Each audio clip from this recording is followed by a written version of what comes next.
Quite a journey in this write-up. From the media blaming cryptocurrency, to Palestinian foreign funding getting cut and then resuming, and even Hamas paying its martyrs and prisoners. According to The Wall Street Journal article, Hamas militants raised as much as $93 million in crypto between August 2021 and June 2023, stating that wallets connected to Hamas have received around $41 million over a similar time frame. Another article from CoinDesk has stated that Israel used the help of Chainalysis to seize $1.7 million in crypto from wallets linked to the Iranian military and the Hezbollah militant group, known to be backed by Iran, based in Lebanon.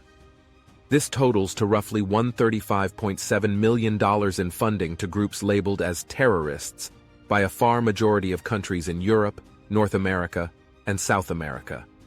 The Arab League even labels Hezbollah as a terrorist group. Reading about this brought up a question: where do groups like Hamas get their funding? $135.7 million is a lot of money, don't get me wrong, but it only equates to about $66.25 per person over a few years, with the Gaza Strip having an estimated population of 2,048,000. However, if you break it down by membership to Hamas military wings like Izz ad-Din al-Qassam brigades, with around 40,000 members, it could be broken down to around $3,392 USD per member over a few years. After looking through quite a bit of documents and articles, I found a lot of money in the tens of millions coming from various countries in the Persian Gulf here and there from 2001 to 2009. I found a list of monetary contributors, including Jordan, Qatar, Kuwait, Saudi Arabia, Britain, Germany, the United States, United Arab Emirates, Italy, and France, from this book here. But where is the big pup money coming from? Then I stumbled upon the Palestinian Authority Martyrs Fund, and the dominoes started to fall.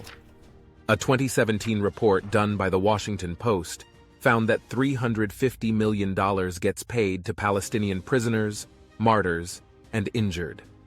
The report said they couldn't attribute all $350 million to terrorists, but could attribute at least $160 million to them. The report said if adding in martyr payments to the terrorist group, it grows to at least $183 million.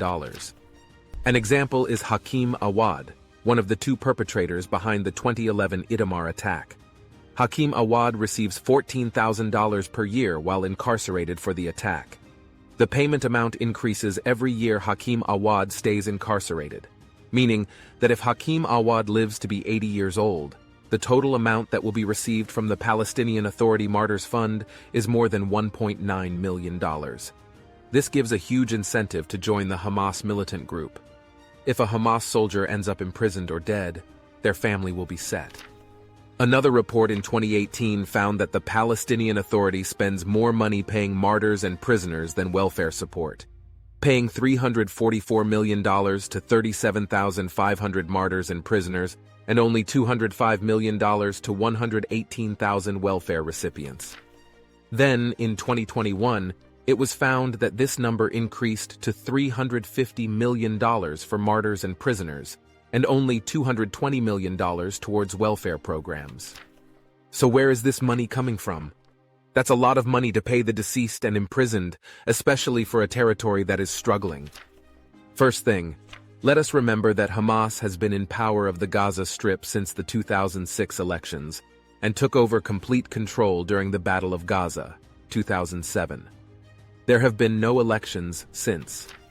Going all the way back to 2008, the World Bank's Implementing the Palestinian Reform and Development Agenda document states that 11% of the funding came from the US and Canada, 53% from Europe, and 20% from Arab countries.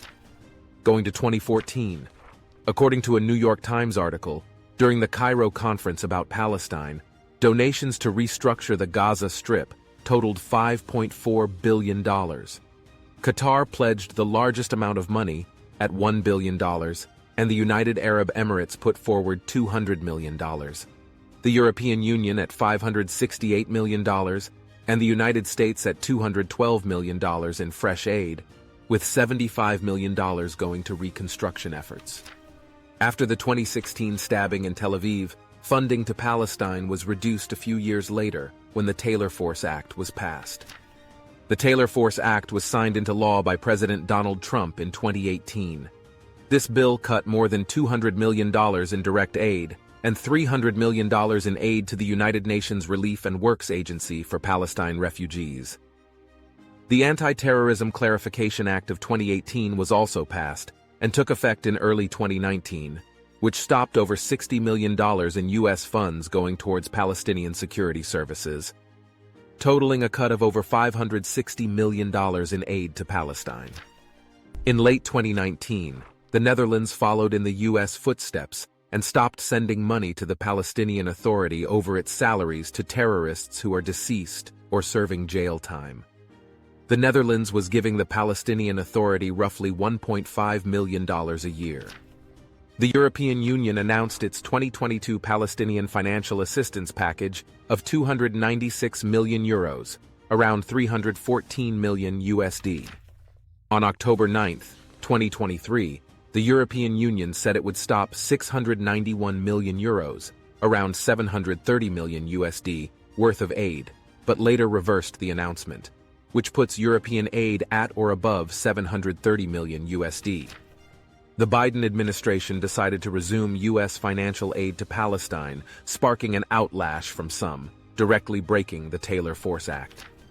According to a U.S. Department of State press release posted on March 26, 2022, the United States sent multiple packages of $417 million, $75 million, $20.5 million, $75 million, $45 million, and $100 million, totaling $732.5 million. This puts the aid from the European Union and United States at roughly $1,462.5 million, or a little over $1.46 billion. United States subcommittee hearings have been going on to stop President Biden's resumption of what is debatably terrorist funding, such as the Committee on Foreign Affairs Subcommittee hearing, No Incentives for Terrorism, U.S. implementation of the Tayler Force Act and efforts to stop pay to slay. The U.S. Department of State's 2023 Fiscal Transparency Report for the Palestinian Authority found here, said during the review period that the Palestinian Authority did not make its budget public, and data was incomplete. Also, the budget was not approved by the legislature and the audit institution lacked independence. Concluding that yes, it is possible that some money may be going to good use. Although from the report above, a lot of the money is not properly being tracked or accounted for. So, as we wrap this up, loaded statement incoming, we can sit here and see how the media blames $135.7 million in crypto, while the US government just hands over billions. Well, that's not exactly fair, or necessarily true. According to reports, it is clear that money from cryptocurrency accounts is directly funding terrorism, while the money coming from global aid seems to try to go to good causes, but we can't really be sure since a lot of the money is unaccounted for. Feel free to comment your thoughts on social media or below this article. Thank you for stopping by.